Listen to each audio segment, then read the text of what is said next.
बिल्कुल, cipher case में vice chairman Tehreek-e-Insaf Shah Qureshi का 2 रोज़ा जिस्मानी रिमांड मुकम्मल होने के बाद आज उनको यहाँ judicial complex official secret act की खुसूसी अदालत है, जज अबुल हसनात मोहम्मद जुल्कुरनैन जो जज हैं इस खुसूसी अदालत के, उनके सामने पेश किया गया था। वैसे तो शाह कुरैशी अब तक 9 रोज़ का जिस्मानी रिमांड भुगत चुके थे और उनके मजीद जिस्मानी रिमांड की सजा मुस्तरद कर दी गई थी। FIA मजीद तहकीकात के लिए उनका जिस्मानी रिमांड मांग रहा था। अदालत ने अब उनको जुडिशल रिमांड पर जेल भेज दिया है। इससे पहले साइफर केस में इमरान खान जो गुज़श्ता रोज जिनकी रिहाई के अहकाम दिए गए थे और उनकी सजा मुअत्तल की गई थी तोशा खाना केस में, उनको भी FIA की तरफ से 30 अगस्त तक जुडिशल रिमांड पर लिया गया था और आज उनको अदालत के सामने पेश किया जाना था। लेकिन वज़ारत इंसाफ व कानून की तरफ से एक नोटिफिकेशन जारी किया गया जिसके तहत अटक जेल में ही यह खुसूसी अदालत लगाने का फैसला किया गया था। वहाँ पे चेयरमैन तहरीक इंसाफ इमरान खान के जुडिशल रिमांड पर 13 सितंबर तक तोसी की गई और इसके बाद उनकी जमानत के लिए दरख्वास्त दायर की गई, जो नोटिस जारी किए गए FIA को, और अब 2 सितंबर को उसके ऊपर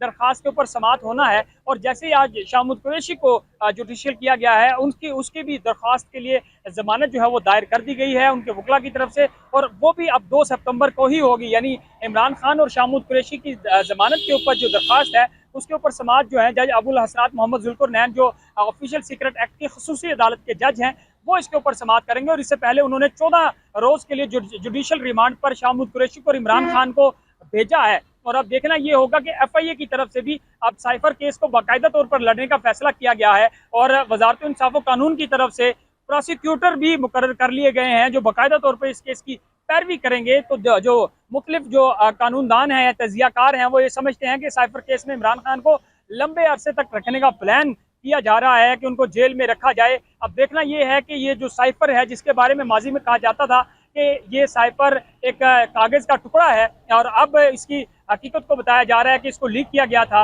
और अब इसके मामले पर देखना ये होगा कि जो दोनों रहनुमा है शाह कुरैशी और चेयरमैन तहरीक इंसाफ इमरान खान, इनको मजीद कितनी मुश्किलात का सामना करना पड़ सकता है और वो कब जेल की सलाखों से बाहर आएंगे और अवाम के सामने दोबारा अपना सियासी जो कैरियर है उसका आगाज़ करेंगे।